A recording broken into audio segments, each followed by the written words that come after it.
course.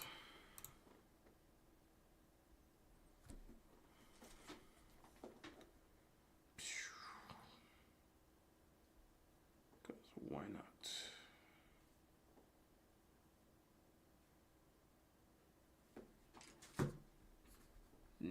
Nope. Yep, no.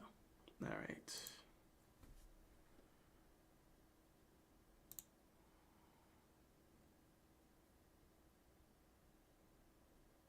All right. Wait, there we go. There we go. Now I can see everybody.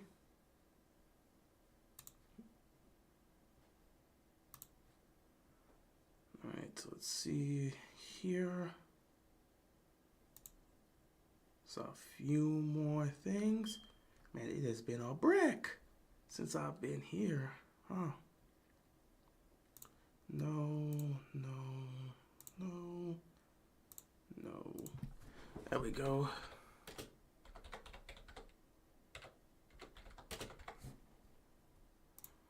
There we go. Whoa, careful there.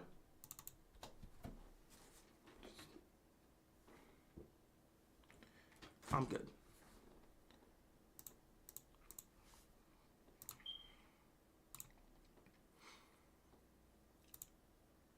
Alrighty.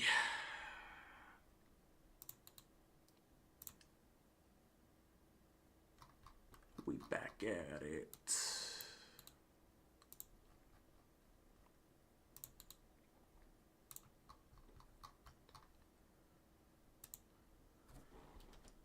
Oh, thanks. That's exactly what I wanted.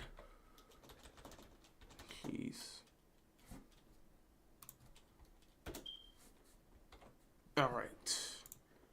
We should be good to go. All right. Let's do this. Ladies and gentlemen, boys and girls, children of all ages, what is going on, everybody? It has been a while since I've seen you guys. Not that much, but, you know, a while. What's it been, like, what, 2-3 weeks? Last time I talked to y'all was, wow, it was the end of March. That was when John Harbaugh got that extension, huh? So it's been, yeah, about 2 weeks, maybe a little bit more. But you know how it is. But yeah, what's going on, everybody? Appreciate you guys stopping by. We've got some things to talk about here, ladies and gentlemen. I was not keeping track of time. Time has been going by so fast. I mean, 1 minute, it was the beginning of the year in January. I blinked, and here we are halfway through April. And I was not prepared for that. Time is going by fast. So while time is going by fast, it didn't hit me until last night that the draft is happening in 10 days. The 24th, April 24th, that's next Thursday, the NFL draft is happening. So I was thinking about that last night, like, man, you know, off-season's happening, we're already in free agency, time's going by fast, we're already in April. Isn't the draft in April? Oh, crap, when is the draft? And come to find out, yeah, the draft is next Thursday.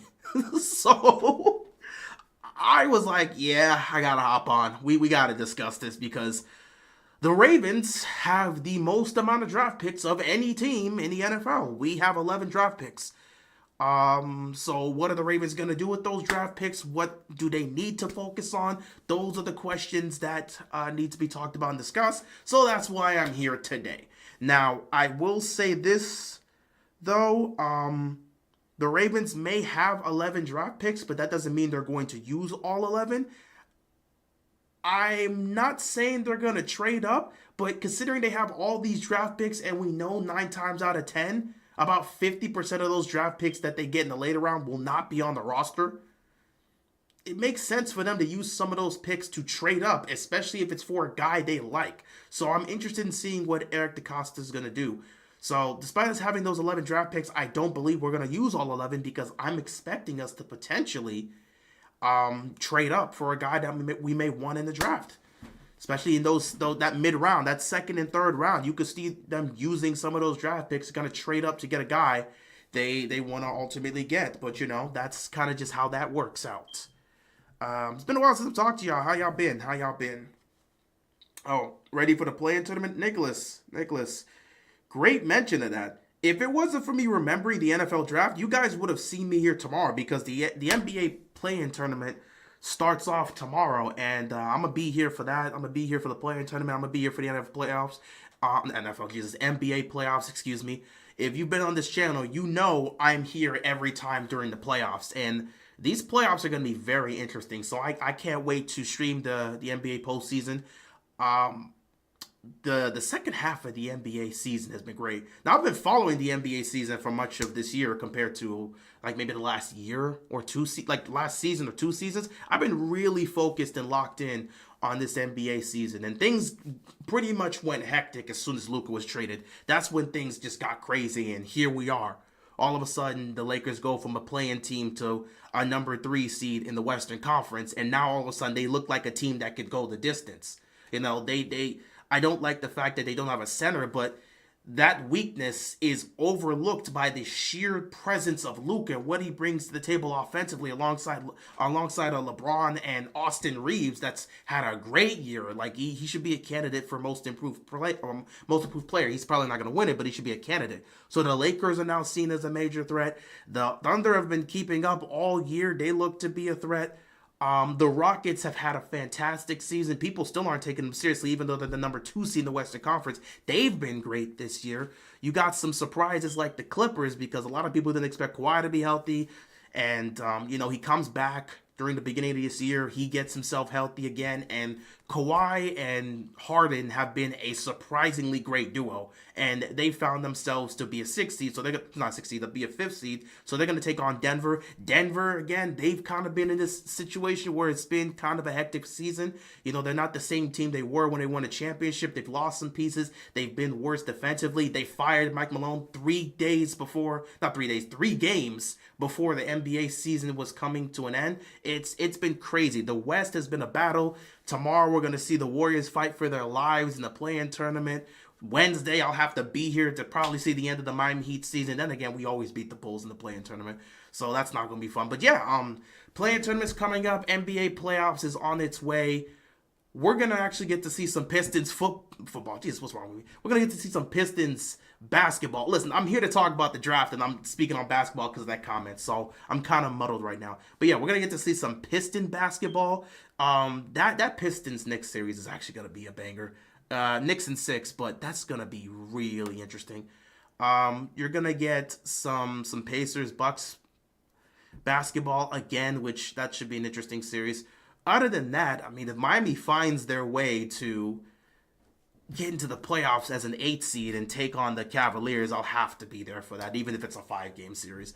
But yeah, the Eastern Conference isn't as exciting as the Western Conference because the Western Conference is wide open. OKC is seen as the favorite. They're at the top, but anybody can really take this in the Western Conference. Eastern Conference, it's a 2-man race between Boston and Cleveland. And if I'm going to be honest here, Boston's going to get back to the finals.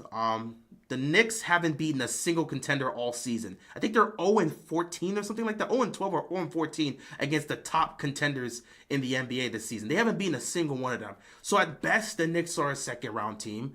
The Bucks have no shot to compete because Damian Lillard's not going to be playing. You're probably not going to get him back. I don't think I've ever seen a situation where a player gets diagnosed with blood clots, they end up missing time, and then they are able to come back that relatively quickly to impact playoff basketball. No, so the Bucks, even if they were to pull off the upset against the Pacers, they're not going to be able to do anything significant. The Pacers as well, they're a good team. They're not a team that's good enough to beat Boston. I don't think they'll be able to beat Cleveland either. The Pistons, they've been one of the biggest surprises of the season. I love what I've seen from the Pistons this year. It's been great. It's been fantastic. They're not good enough to beat Boston or Cleveland. And they look at the play-in teams, whether it's Atlanta, Orlando, Chicago, or Miami. Neither one of these teams are good enough to really compete. So it's a 2-man race between Boston and Cleveland. That's supposed to be the Eastern Conference Finals matchup. That's to be expected. Any other team besides those 2 teams, it would be a very weird Eastern Conference Finals matchup. And yeah, the East is pretty much kind of settled. We know how we at least know how we should see it go. We have expectations as to how it should go. We know how it should go based on how Cleveland and Boston have played all season, but upsets do happen. However, I don't think this is going to be the year we see upsets in the Eastern Conference. In the Western Conference, however, it's crazy. The Rockets as a 2 seed could be upsetted by any of those play-in teams. Like if we end up getting a situation where the Warriors take on the Rockets in the first round, that could be an upset. That can actually be an upset. I don't think it's going to, but I think it could be an upset, depending on Jimmy Butler's status, because he got like kneed in that game against the Clippers. But we'll see. But yeah, the Rockets could be upset in the first round. OKC, it doesn't matter who's coming out of that play-in tournament as an 8 seed. They're getting smoked off the court by the Thunder. The Lakers taking on the Timberwolves is going to be an interesting matchup as well, but that's probably going to be a 5-game series if the Lakers are able to engage themselves offensively. But either way, it's going to be a 5-game series. But the real focus should be that Nuggets and Clippers matchup. That could go 7. That can actually go 7. Nuggets and Clippers can go 7. The Clippers have played good enough to where we can officially call them an if team. Meaning, if Kawhi can stay healthy for this postseason run, if James Harden can keep playing the way he's been playing through the second half of this season, hell, through most of this season, if he continues this level of play and brings that into the playoffs consistently, you get what you get from Kawhi and what you get from Harden, the way they played against the Warriors to clinch a playoff spot, if you're going to get that from that duo consistently, they have a shot to pull off an upset against the Nuggets. They could be a legitimate threat in the West. It's wide open. So that Clippers and Nuggets matchup should be incredibly fun to watch. And I think the winner of that might face off against the Lakers, because that's a 4-5 matchup. So yeah, if the winner of that most likely could end up taking on the Lakers. I don't know. I would have to see the playoff bracket. But anyway, this is not what we're here for. I got off track. We could talk about all of this tomorrow when we're actually, streaming one of the play-in games, because, the Warriors play on, they play, I believe, the Memphis Grizzlies, which is going to be interesting because the Grizzlies actually knocked the Warriors out of the playoffs when they beat them in the play-in tournament like 3 years ago. So that should be fun. But we'll talk about playoff basketball and all the NBA stuff tomorrow when we're here for the play-in tournament. Right now, we got to lock back in to talk about the NFL because it is draft time and that should be the focus. What's up, man? How's it going? I'm excited for the draft and I did my own mock draft. Yeah, I'm excited for the draft too. Hopefully the Ravens can get some good pieces, but we'll see. What's going on, King Trent? NFL draft is unpredictable. It's always unpredictable, which is actually going to lead me to the topic I want to discuss just before we speak on the specific aspects the Ravens need to address, because I've been seeing this heat up once again. So, Houston, you are absolutely correct. The NFL draft is unpredictable. That leads me to the topic of discussion that I must speak on because I've seen the talks and discussions and it has not been ruled out. It's actually heating up again, and the possibility of this happening is still on the table. Mark Andrews. Not saying it's gonna happen, but discussions came up over the last couple of months in terms of what the Ravens could potentially do with Mark Andrews. And many have said it's possible that the Ravens could trade Mark Andrews. Now, that's been a debate as to whether or not they should trade him. What's his value? A lot of conversations have, been focused and centered on, should Mark Andrews get traded? Should they even look to trade him? What would they get for him in a trade? This is something that's been very divisive throughout the Ravens flock, because you got the people that'll sit back and talk about Mark Andrews in terms of the impact he's had, at least in the regular season. He's our franchise touchdown leader. Him and Lamar have undeniable chemistry. You don't break that up. He's been an incredibly valuable piece in our offense since they came in the same year. So he's been a valuable offensive piece the entirety of his and Lamar's career. So, there should be no reason you trade him away. Not to mention, we as a fan base have complained in the past about how Lamar hasn't had the weapons needed to win a championship. When he was throwing to an old Dez Bryant, when he was throwing to James Prochet, when he was throwing to Devin Duvernay, when they got an old, decrepit Deshaun Jackson to come out here for him, when he was throwing to practice squad guys. We complained about him not having the offensive weapons needed to be explosive offensively when we need them to. Now we have an offense with that, and now you're talking about trading Mark Andrews. So that's an aspect that one side of the fan base has been very heated about.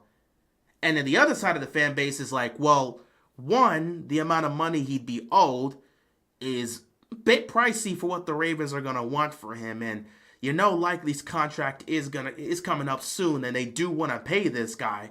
You're not gonna really be able to afford to pay Mark Andrews the money you're paying him and give Isaiah Likely the contract he deserves. So questions start to arise as to whether or not the Ravens should look to move on from him. Not to mention, the individuals that are definitely for Mark Andrews getting traded absolutely bring up the fact that Mark Andrews has done absolutely nothing in the postseason. In 8 playoff games he's played, he has 0 receiving touchdowns. His stats are mediocre. He's done virtually nothing. He's been a non-factor in the postseason throughout his entire career. And that's just not a good look for a tight end of his quality. The fact that he's done nothing in the postseason is not a good look. So that's one of the main reasons why a lot of fans are okay, or at least pushing towards the Ravens trading Mark Andrews, because they're looking at Mark Andrews do nothing in the postseason, and then you look at Isaiah Likely do something in the postseason. Isaiah Likely's played half the playoff games Mark Andrews has played, and he has twice the amount of touchdowns because he has 2 touchdowns in the postseason, and he's been a lot more of a reliable weapon.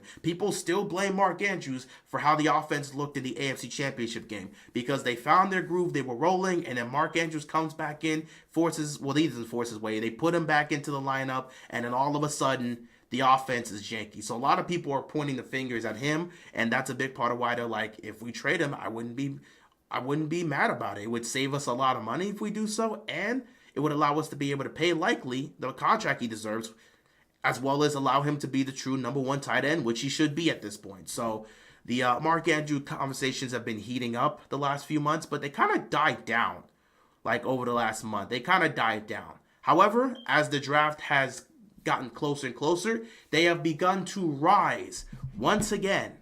And the possibility of Mark Andrews being traded is now in discussion once again. Only this time, the discussion for Mark Andrews being traded is centered around draft night.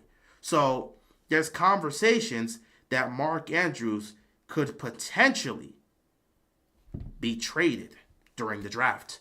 Now, this wouldn't be the first time the Ravens would trade away a weapon for a draft pick. We've seen the Ravens do that with Hollywood Brown, where they traded him to the Cardinals, got a draft pick, and they used that pick to draft Tyler Linderbaum, so it worked out for them. But with Mark Andrews, this is a guy that's renowned as one of the best tight ends in football. He's your franchise touchdown leader. He's been such a huge, reliable weapon. He's your quarterback safety blanket. Those two have been connected since the moment they came into the league together.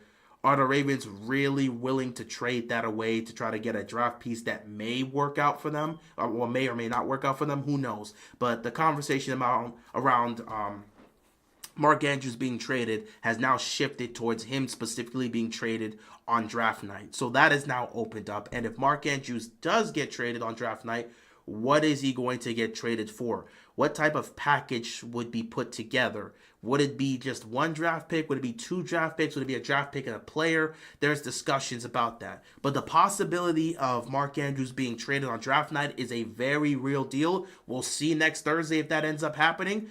But that discussion is now there. The possibility of him being traded is very, very real now. It's very realistic. The talks have been heating up once again. It's possible the Ravens do trade him on draft night. I will say this, though. If they don't trade him on draft night, I don't see him getting traded, period.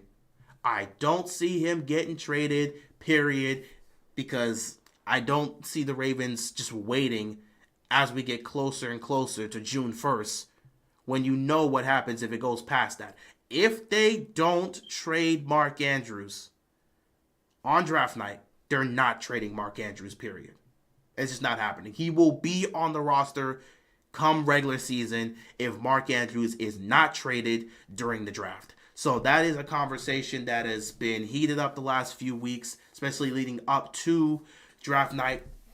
And we'll just see. The conversations are going to continue until draft night. If the Ravens do choose to trade Mark Andrews away, that's going to be painful. That's going to hurt.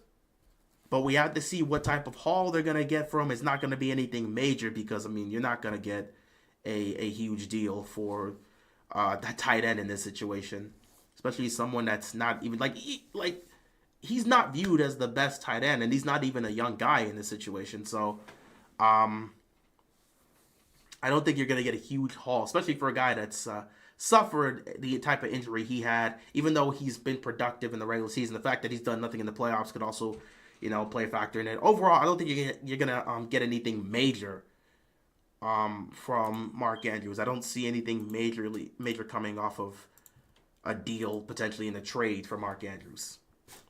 How do I feel about signing Diop? Oh, I spoke about this when they made the signing. I like the signing. It's clearly a replacement for Nelson Agholor, so automatically the Ravens upgrade their wide receiver room by getting Diop. Because if you're telling me you upgraded your wide receiver three room, your wide receiver 3 from Nelson Agholor to DeAndre Hopkins, you've automatically won. That is a massive upgrade. DeAndre Hopkins is a massive upgrade over Nelson Agholor.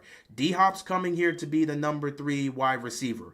This wide receiver room is dictated by Flowers and Bateman. Those are the guys. So D-Hop is here to be the number 3. And when you already got someone like Isaiah Likely and potentially Mark Andrews still, this allows D-Hop to be in the position where he just has to win one-on-one matchups. Because the thing with Nelson Agholor wasn't getting double teamed. He wasn't seeing a lot of attention. He was put in a situation where he was seeing a lot of one-on-one matchups. He just wasn't winning those matchups consistently. That's why people people were getting consistently pissed off with Lamar for making the right read. When Lamar was taking those deep shots to Nelson Agholor, it was the right read because Nelson Agholor technically had a step on his defender. If that's any quality receiver, that's the right read. It's a big play. It's a completion. But the fact that it's Nelson Agholor automatically takes away from it because he's not making that play. So people were getting mad at Lamar for taking those shots down the field to Nelson Agholor because it's like, it's not a bad decision. It's not a bad read. It's just the quality of player that you're throwing the ball to is not optimal. If that's Bateman on that route, fine, perfect. If that's Flowers on that route, fine, perfect. But Nelson Agholor, we know he's not going to make that catch. Like that deep pass against the Philadelphia Eagles. People got pissed at Lamar for throwing that. And it's like, that's the right read. But Nelson Agholor is just not going to make that catch. So, yeah, a lot of times Nelson Agholor was in one-on-one matchups and he just either didn't win those matchups or when he did, he couldn't catch the football. You're going to get DeAndre Hopkins in that situation now, and he's going to get a lot of one-on-one matchups. I expect him to win those one-on-one matchups. He's still capable of winning those one-on-one matchups. So yes, getting DeAndre Hopkins is an improvement to the receiver room. It's not going to automatically change life. It's not a blockbuster move, but it's going to improve the room and it's going to add another weapon to this offense that can win one-on-one matchups and catch the ball, something Nelson Agholor was not doing consistently for you. So yeah, that's just a brief statement about D-Hop. I had already spoken about that when they initially signed him, but yeah, that was basically a quick recap of that. Draft Mike Green and trade Mark Andrews, and that would be a perfect night. We just talked about Mark Andrews potentially being traded. That is a real this topic of discussion, and that's a real possibility of happening. If Mark Andrews was to be traded, it would have to be on draft night. So it's possible that happens. We'll just have to wait and see. And I don't know if Mike Green will be down at 27. That might be a conversation we may need to have about them potentially trading up to get someone like that. Will he be down there? Because we have the 27th pick. Will he be down there? If he is, they probably are going to pull the trigger. But I don't know if he's going to be down there. That's the question. I don't know if he's going to be down there. Someone may pick him up right around that middle round area between I would say between 15 and 24. Someone may take him. So I don't know if he's even going to be there. And the Ravens don't really like to trade up like that, so I don't know if he's going to be there. But that would be a great pick. Anyway, let's actually talk about the needs that the Ravens have. I think it's clear that there's a few areas the Ravens need to address in this draft. And for the first time in a long time, it's going to be on one side of the ball. Defense. Something that many Ravens fans have not liked because offense has always been an issue for the Ravens. So we've always wanted them to put a focus and emphasis on the offense. But they've done that now. It's just it's not completely where it needs to be. So we'll talk about offense. It's not completely where it needs to be. However, they have done that. So that's a good thing. Now you can focus in more on the defense. This is one of those drafts where the Ravens have to focus in on the defense more than they have to focus in on the offense, especially because they lost a good chunk of pieces defensively. So they've got areas they need to worry about. So let's talk about these needs that they have to address during the draft. Do you think John Cena breaks the record by winning his 17th world title at his final WrestleMania? That would be a great way for John Cena to go out. I think it can happen. I think it can I'm not going to say I think. I believe he's going to. I fully believe that's how he's going to go out. He's going in his final WrestleMania, he's going to win. I fully believe that's how he's going to go out. I fully believe that's how he's going to go out. So I would say yes, I think he's going to break that record. That's going to be their homage as he heads off into retirement for good. We think. We'll see. And thoughts on Alex Ovechkin being all-time leading goal scorer now. I'm not too locked in by hockey. I'm not too locked into hockey, but that is still an incredible feat. No one thought this was going to be broken, and yet he did so. I would just have to say it's an incredible feat. Hockey is a very difficult sport. It's a very difficult sport, and to be able to pull that off, credit to him. Like I said, I'm not going to speak too much on a sport that I don't watch consistently enough. I watch some hockey. I'm not too locked in. Like I said, basketball, football, soccer, baseball, I can talk about that. But hockey is not really a sport I'm locked in on. However, I do occasionally watch hockey, so I do know how difficult this sport is. And to be able to pull that off and become the all-time leading goal scorer, that is an incredible feat. Shout out to him. Easily going to go down as one of the greatest of all time. But yeah, credit to him. Shout out to him for that one. That's all I can give in terms of a take for that one. James Pierce Jr. is a Raven. We'll see. If Likely gets his opportunity, he'll be a top 3 tight end in football. We'll see. I don't know if that's going to be the case.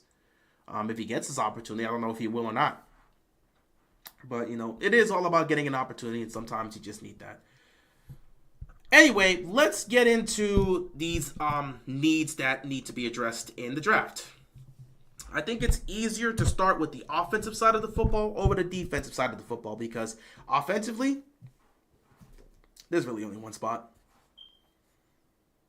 You look at the quarterback position, obviously you're not worried about quarterback position anytime soon with you having one of the best quarterbacks in the game. Okay, you got a future Hall of Famer as a quarterback. You're not worried. He's in his prime right now trying to win the championship.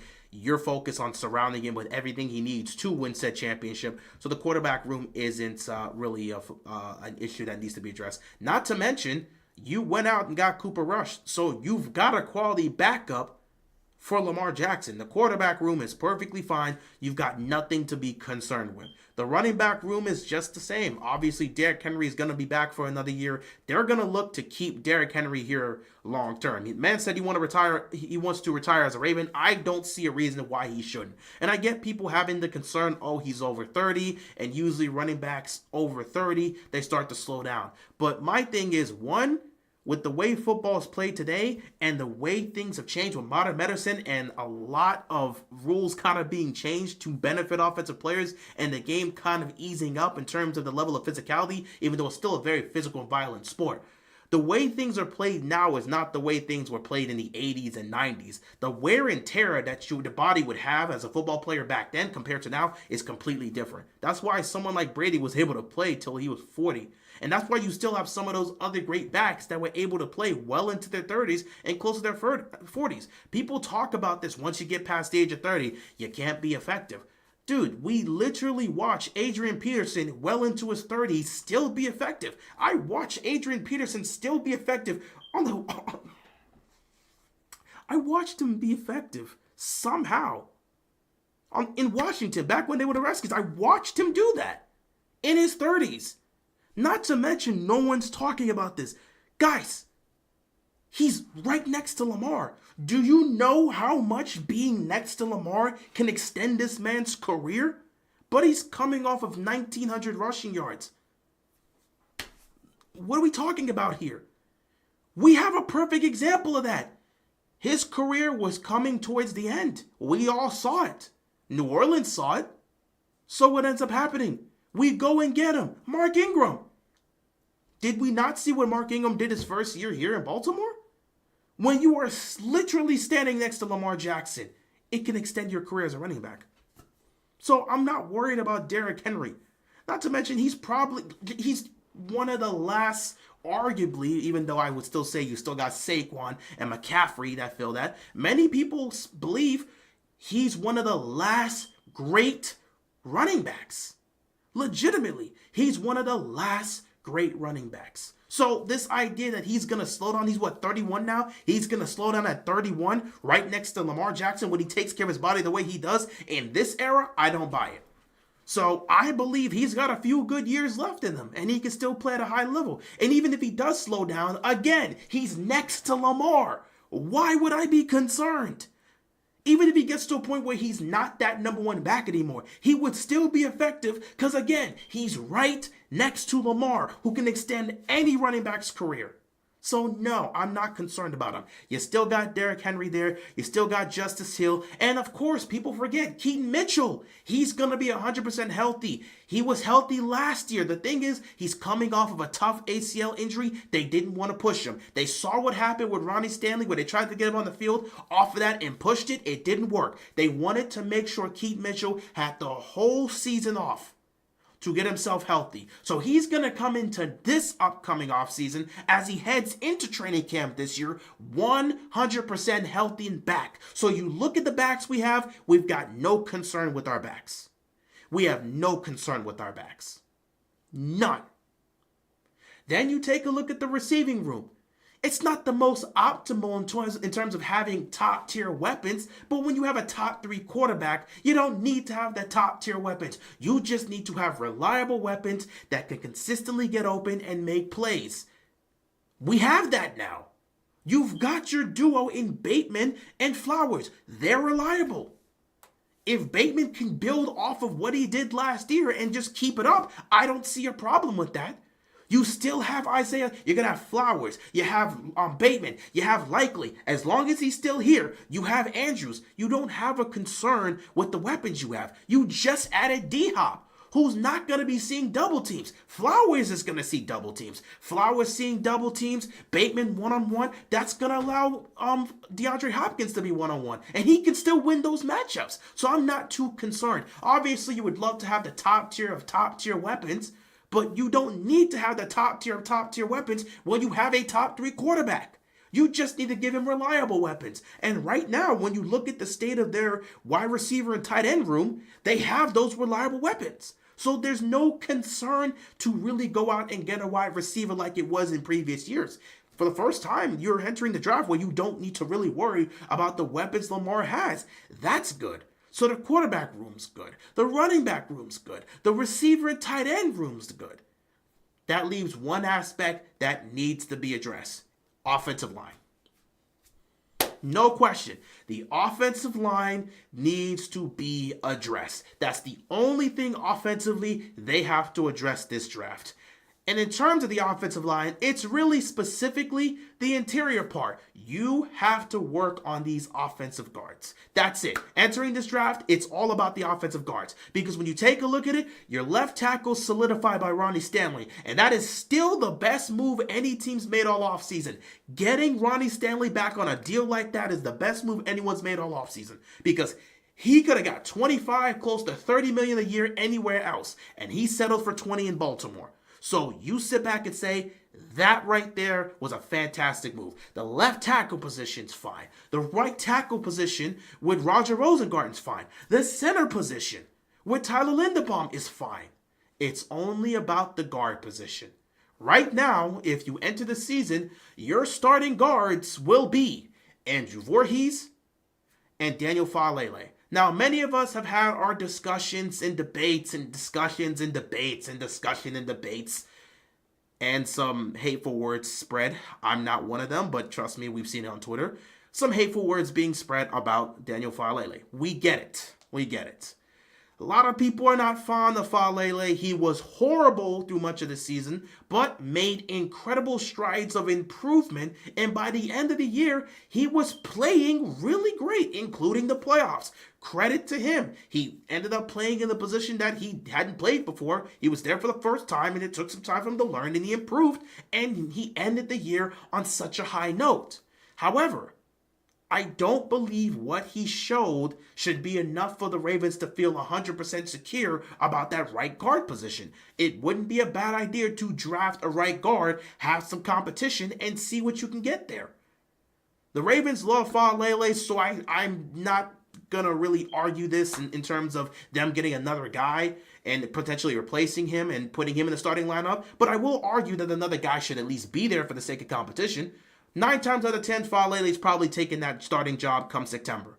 But if you can still get a guy that can be competitive, it's possible he may either take that job or he'll be another reliable depth piece that you can rotate between him and Faalele if Faalele's not having the best of games. So I'm just saying, look for a right guard in the draft. But more so, you've got to look for a left guard. The Ravens have clearly shown they don't fully trust and believe in Andrew Voorhees. He started off as the left guard, played decent, got injured. Patrick Mekari came in, and since then, Mekari took the job for the rest of the season, and Voorhees didn't really get a chance. And Mekari wasn't great. So if Mekari can take that starting job for a majority of the season over Voorhees, who got healthy and was just benched, then what does that say about Voorhees? What does that say about how they view Voorhees? They're not fully bought in on him. They like him, he's a solid piece, but to have him be your starting left guard, they're not fully bought into that. Which leads to the topic of discussion. The main need on the offensive line, the only need, not the offensive line, the main need on the offense and the only need on the offense is the offensive line. It's just that. It's the offensive line. I said it coming into this offseason. The Ravens have to build a wall around Lamar Jackson and Derrick Henry. If you can build a wall, you're going to make Derrick Henry's job 1,000 times easier, and you're going to let Lamar Jackson have all the time in the world to be able to just dissect any defense. Take a look at the Eagles. They built a wall around Jalen Hurts and Saquon Barkley. Well, they built a wall around Jalen Hurts and then later on got Saquon Barkley last offseason. And now they're Super Bowl champions. Saquon literally had a 2,000-yard rushing season specifically because he was running behind that huge wall of an offensive line. And that's not saying Saquon's not talented and all of this stuff. No, he's great. We know what he's capable of. But even Saquon himself credited the offensive line for his success because they made his job so much easier. You build a wall around Lamar and Derrick Henry, you make Derrick Henry's job so much easier that he doesn't have to start fighting for yards as soon as he gets the handoff. He doesn't immediately get hit behind the line of scrimmage and have to deal with contact from there. You build a wall around those two guys, we're going to be fine. Say they get one of the top guards. Does he start at left guard or right, at right or left guard? Probably left guard because, again, they don't trust in Andrew Voorhees. They don't. They didn't give him the opportunities to thrive. And even though I wouldn't mind, I would say start either or, but I understand how the Ravens operate. They love Faalele. They have no interest in moving off of Faalele. So left guard would have to be the case. They're not fully bought in on Andrew Voorhees right now. They're not bought in on Voorhees. So they would probably put it more towards the left guard because the left guard position was worse than the right guard position last year. Faalele had his mistakes, but Patrick Mekari was the worst offensive lineman we had last year. So Faalele was bad, but Mekari was just as bad, if not worse at times. And he was also one of, if not the most penalized left guard in the National Football League last year. So yeah, if they get one of the top guards, he's starting at left guard. They will take their chances with Faalele having growing pains next to Roger Rosengarten over having that left guard position be managed by Andrew Voorhees. They've clearly shown where they stand with him. They're fine with Voorhees being a depth piece. They don't fully trust him to be the starter. And if he was to be the starter, he's going to have to prove a lot during OTAs, mini camp, and training camp as a whole. He's going to have to prove a lot. He has to prove he deserves that spot in order for them to feel confident giving him that starting spot. So if they draft one of the top guards, he's going to be at left guard. No question. But yeah, the only need offensively would have to be the offensive line, specifically the guard position. If they can draft 2 offensive guards, a left guard and a right guard, I'm fine with that. If you give me 2 guards in this draft, I know at the end of the day you'll have depth there, and the best possible aspect at that position will be starting for you. Now with the right guard position, another reason for the right guard position that would probably push it is the fact that they brought back Ben Cleveland. Despite the fact he's not starting, he's the backup to Faalele. They actively brought back Ben Cleveland, so they still see something in him. You just have to understand how the Ravens operate in some cases. They really love Faalele. They brought back Ben Cleveland as a backup piece. Right now, when you look at the left guard position, there's not much there other than Voorhees, so it has to be the left guard position. That's just how it is. Anyway, for the offense, that's pretty much it. You look at the offensive line, and you go from there. Now, on the flip side, when you take a look at the defense, there are several, and I mean several. Oh my goodness, there are several, and I mean several. Yo, this is crazy.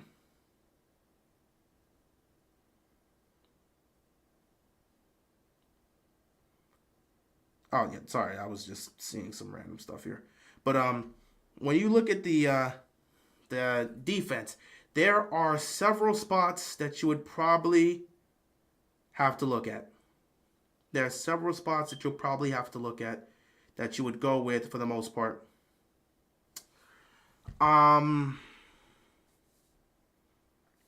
If I was to pick one spot though that needs to be emphasized, I think we all know. It has to be the pass rush. I'll name the 4 spots the Ravens need to emphasize and address in this draft. Edge rusher, interior defensive line, corner, safety. Those are the 4.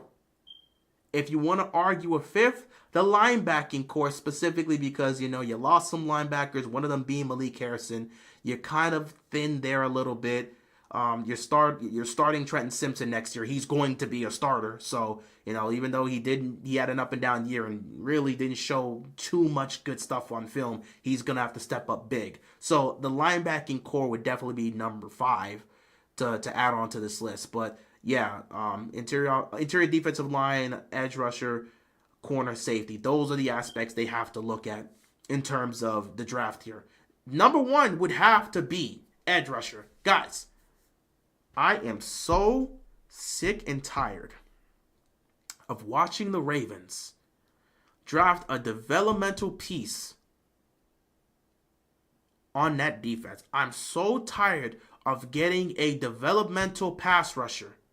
I'm so tired of watching them get a developmental pass rusher. Watch him slowly, and I mean slowly, develop here throughout the first 5 years of his career. And then they proceed to not pay him, and he goes somewhere else. We saw this with Zadarius Smith.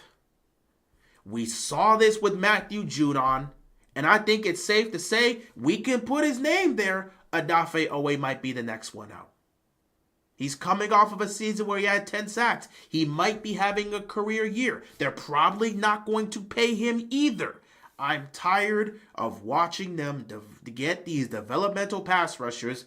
We have to watch them slowly develop over 5 years, and then the Ravens don't pay them because they're like, I'm not fully sure you're worth that money, or you got good enough to be top quality, but we're just not going to pay you that. I'm tired of watching that. I want a go-to guy. We need to get that guy in the draft. You've got to. We need to get that guy at pass rusher. I am so sick and tired of this. This got to be the draft. they've got to get the it factor at pass rusher because the Ravens aren't great at generating pressure. Despite the fact that over the last 2 years, they've been top 3 in sacks. They actually might be number 1 in sacks. They're like 1 or 2. They're top 3 in sacks over the last 2 seasons. Yet despite that, they're one of the lower rated pressure teams in the NFL. They're not great at consistently generating pressure, but somehow they get a lot of sacks. And a good chunk of those sacks comes from the fact that their secondary is so great that it's able to hold up. So you end up getting a lot of coverage sacks as opposed to sacks that are generated from pressure. They're not able to break through offensive lines and get to the quarterback. They're able to get to the quarterback eventually because the secondary is holding up because you got great players there. So they're getting coverage sacks, but they're not getting wreckage sacks. I need to see them get that guy at pass rusher. They need to get that guy at pass rusher. Somebody that's a difference maker. Somebody that's a force. Somebody that's just going to come in and just wreck everything right off the bat. He's coming in. He's getting past those linemen. He's breaking right off those tackles and getting straight to the quarterback. You need to get that guy. They absolutely need to get that guy. That's the main emphasis for me. The one thing they need to get out of this draft is that guy at pass rusher. Because if you can add that guy at pass rusher to what you have in your unit, you're going to be a dominant force. Again, remember, they're top, over the last 2 seasons, they're top 3 in sacks. So it's not like this team has a problem generating sacks. Their issue is they can't generate consistent pressure when they need to because they don't have that guy that can make those type of plays. But if you get that guy and you get to pair them with an Odafe Owe, with a Kyle Van Noy, with a David Ojabo who's still a depth piece, with somebody like Justin Madubuike, who could definitely use the help. You get a guy like that to add to your front 7, this becomes an entirely different look on defense. You get a force that can generate pressure, legitimate pressure, and get to the quarterback. You do that, done. We're having a different conversation here, ladies and gentlemen, if we can get that on defense. Are we still going to get Myles Garrett? That's dude, he signed a contract with Cleveland. He's not going anywhere. No, they're not getting Myles Garrett. I don't even think they were ever in the conversation of getting Myles Garrett. I don't think that was ever a real legitimate conversation. I don't have any specific corners. I'm going to be honest. I haven't been too locked in on the draft prospects. I've been more focused on NBA basketball, so I haven't been focused in too much on these draft prospects. So I would probably have to look into it a little bit more in terms of the corners that are in this draft. I'm not too locked into that. I'll have to look into that more. But if we can just get a reliable corner, which I'll talk about next, if we can get a reliable corner, that's just fine with me. But yeah, we got to get that dominant force. We've got to get that dominant force. But if you have any corners you would recommend, I would love, like, if you guys have any corners, any safeties, any pass rushers that you guys want to name, please leave in the comment section. I could take a look at their film. They got college tape out there. I'll take a look at it and then go from there. I could definitely make an assessment come draft night, because when we're here for draft night, we could talk about these prospects and guys that we hope the Ravens could get if they're down there. So we'll have plenty of discussions draft night, because the Ravens don't draft until pick number 27. So the opportunity for them to get one of these guys will definitely be there. So we'll talk about it. But if you have any names you guys want me to check out, I would love for you guys to give me those names, and I'll definitely check out their tape. And I'll have my assessment ready for the draft, and we could discuss it there in terms of which would be the best fit, in terms of how the Ravens want to run their defense, who would be the best fit here, what they would be able to do, how they looked in college, yada, yada, yada. So, yeah, if you have any names, please feel free. But, yeah, we need that dominant force. The number one thing they got to get in this draft is a pass rusher. They need that guy. They haven't had that guy in a long time. They need that guy. We need an enforcer on that defense, because you get an enforcer on that front 7 to go alongside the other guys we have with a unit that's already top 2 in sacks. You get that guy that can legitimately generate pressure. it changes everything for the Ravens defense. Now you can go into the playoffs and actually generate pressure against these quarterbacks if you've got that guy. And that's what the Ravens have been missing for years now. They don't have that guy on the front seven. And until they get that guy on the front seven, they're going to continue to fall into the same issues they fall in the postseason. They're not able to get to the quarterback. They're not able to get to the quarterback. They're just not.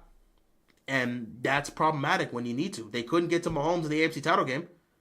There were plenty of moments throughout the divisional round last year against the Bills. They just couldn't touch Josh Allen. They need to get that guy. So that's my number one emphasis. More than the offensive line, more than anything else, get that enforcer. Get that enforcer on the front seven. You completely change this whole look on defense. You get that enforcer, this becomes a different force of a team. But that's just my personal opinion. Next up, I would take a look at the corner position. It's clear as day the Ravens are going to need a corner. You got Marlon Humphrey here, obviously. You still got Nate Wiggins. TJ Tampa is still on this roster. You obviously signed up, and you've got depth at the corner position. However, you do have to start looking towards the future, and that's a big part of why you drafted Nate Wiggins in the first place.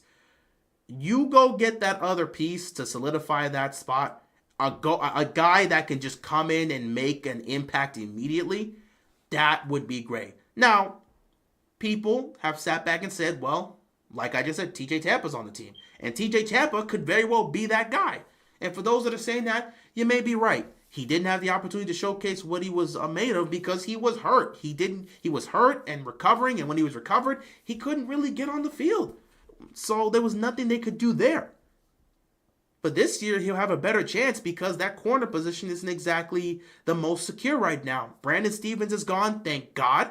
So that situation, that spot is open up for anyone to take it.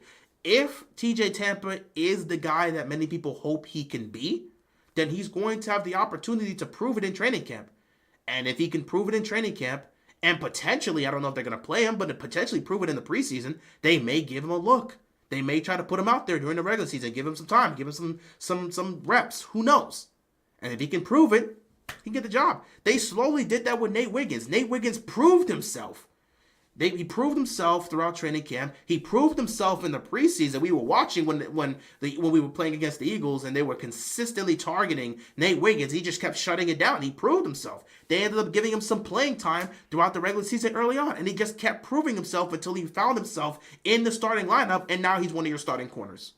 So TJ Tampa will have the opportunity to do that, but I still feel the Ravens should potentially get a corner just to add depth there and, draft a guy that could potentially be that spot. Because if you can get a legitimate corner that can take over that other side, you'll have Nate Wiggins on one side, you'll have this other corner on the other side. Marlon Humphrey can stay in the slot, and by the way, when Marlon Humphrey plays in the slot, he's the best slot corner in the NFL. No one is better in the slot at corner than Marlon Humphrey. He's number one. So you put him in the slot, you have Nate Wiggins on one side, you have this other corner on the other side, you still got depth with your veterans, with your young guys like a TJ Tampa, and you're good to go.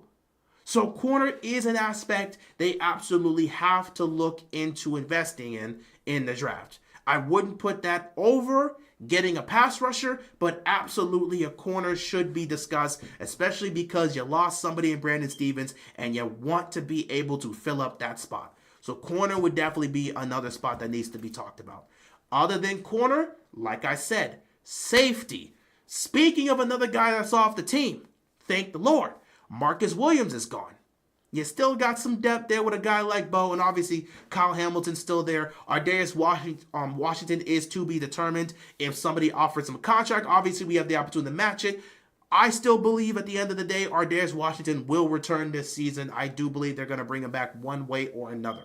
So I believe you're going to have Ar'Darius Washington. Kyle Hamilton's still here. You still got a young guy like Bo. You're still relatively okay in the safety position, but you did give up Marcus Williams, and you need that depth piece back. Ultimately, the Ravens are going to try to get a safety. Whether it's in the second round, third round, the Ravens are going to draft a safety. I'm telling you this right now. The Ravens are going to draft a safety. It's possible they might draft a safety in the first round. Who knows? But the Ravens are going to draft a safety. Why? Because they want 2023 Kyle Hamilton back.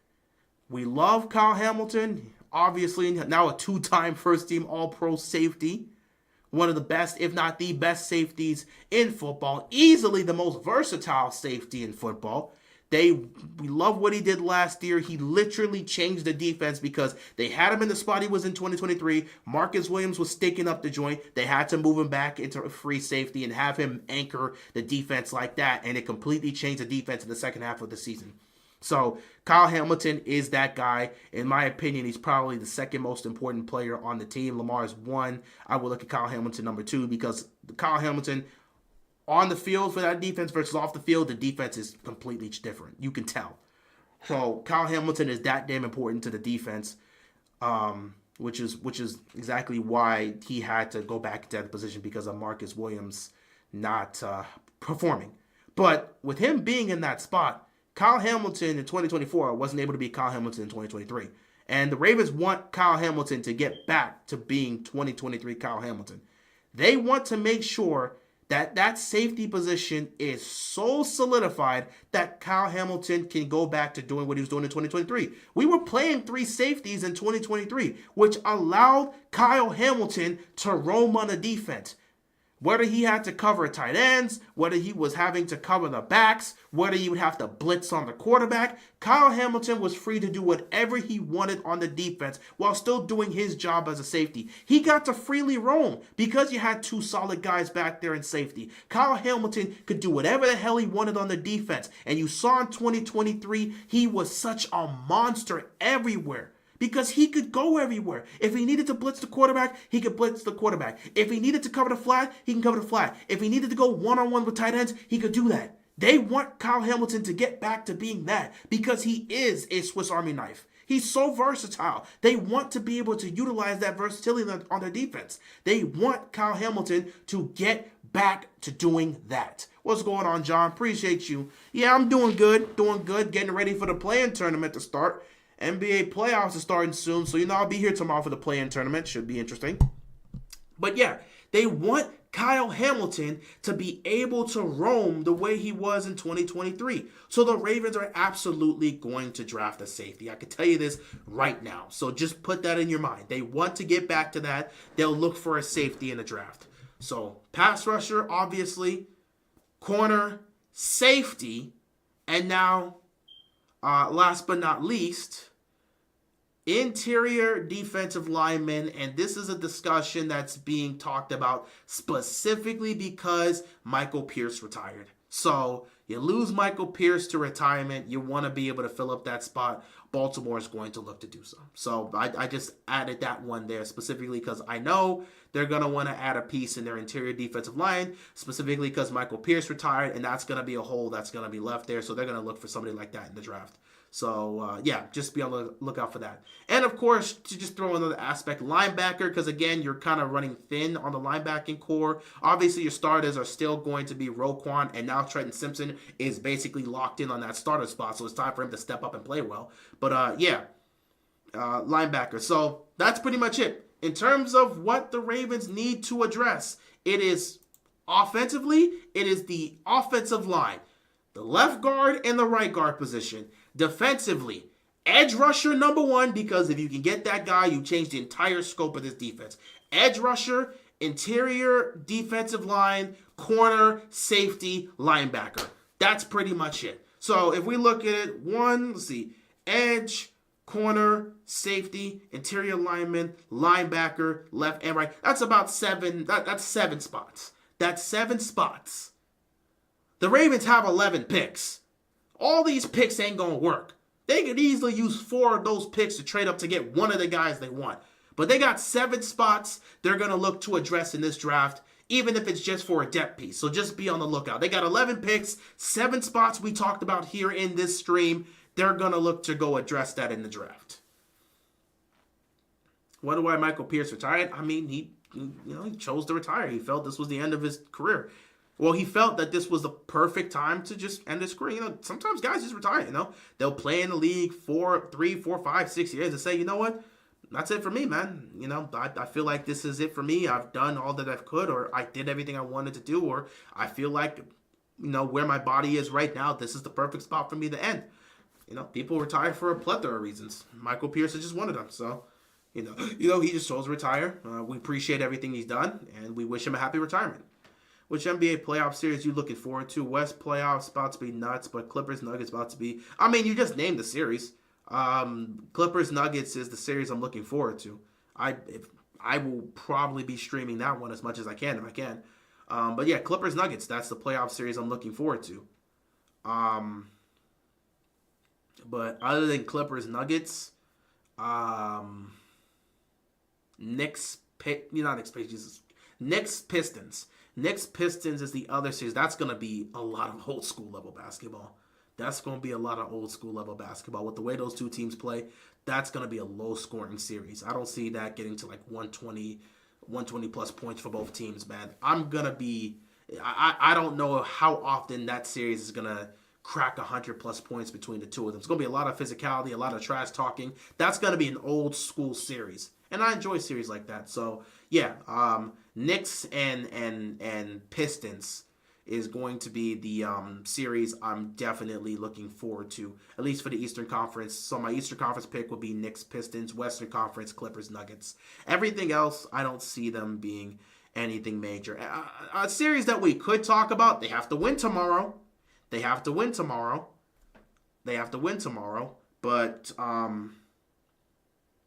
Rockets Warriors could be an interesting one because we could see the Warriors legitimately upset the Rockets.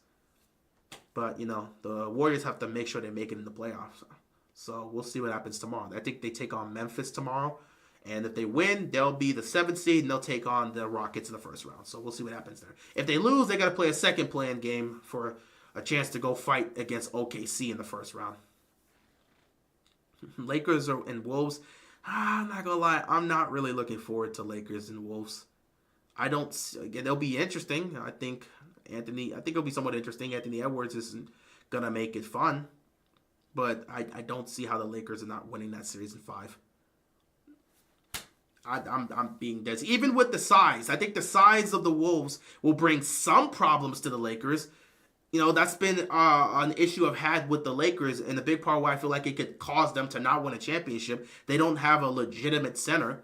That's been something I've been screaming at since it's Luka trade. They got to go get a legitimate center. But that negative has not stopped them from doing what they've been able to do. Not to mention the overwhelming positive of Luka's presence has been enough to overwhelm that lack of a rim protector. Luka's been so damn dominant offensively since he's been in LA. He's gotten comfortable to where he's the number one guy now. So you got him, you got LeBron, and you got Austin Reeves as this little big three. And they've been incredibly effective scoring the basketball. And they've been doing a great job offensively that you don't have too many worries defensively. And you're still able to guard. You've got your wing defender. So you'll still be able to use these individuals. Vanderbilt's still going to be utilized there. You still got individuals that got some level of size. It's just you don't have a big man. But I don't think it's going to be a problem against Minnesota. I just don't. Minnesota, the Lakers are they're going to be a smaller team, and they're going to force the Timberwolves to have to stretch out, which basically means you're going to get another situation where Rudy Gobert is going to be matched up against Luka. And we know what happened last year when that happened. They're going to pull Rudy Gobert from the paint. They're going to do it. They're going to pull Rudy Gobert from the paint, and that's going to allow Luka to cook him again. And I'm sorry to say, but Julius Randle in the playoffs, we'll see. I just see it as a 5-game series, bro. Just see it as a 5-game series. I would love to see if Minnesota can make it a 6 or 7 game. I hope Anthony Edwards keeps this series interesting. And the Timberwolves have been a great team when healthy and having all their pieces together. But I just don't think the Lakers are the matchup that best fits them. The Timberwolves were built to beat the Nuggets, but they don't match up well against the Lakers. That's a 5-game series to me. Hopefully they make it longer, but I don't see a scenario where the Timberwolves are going to beat the Lakers. Lakers in 5. Do you think Austin Reeves is the best undrafted NBA player since Ben Wallace? He's definitely one of. I was speaking about this earlier. He should be one of the guys that's in contention for most improved player because he's been on a heater this year. I mean, he's been playing at an all-star level this year. I mean, he's been fantastic. He's literally a reliable third option for the Lakers. And it's not hyperbole. It's a real thing. He is a reliable third option for the Lakers. That's crazy to say. And the crazy part about it is, if you take a look at it statistically and performance-wise, Austin Reeves has been better offensively for the Lakers since Luka got traded there. Go look at his numbers before Luka got traded there, which were already good. Go look at it before Luka got traded to the Lakers and after Luka got traded. He got better when Luka got traded there. He's really come along as this legitimate third option. And that's going to bring problems to a team like Minnesota. Because you're going to have to deal with Luka, you're going to have to deal with LeBron, and you're going to have to deal with Austin Reeves. Not to mention teams moving forward. That's what you have to deal with. LeBron is not the number one option here now. So that allows him to play some level of off-ball. Luka is going to dictate the attention. Luka's going to go into these games and he's going to test the defense. He's going to start trying to hit those step back threes early on. And if he's hitting and he's hot from there, he ain't going to stop.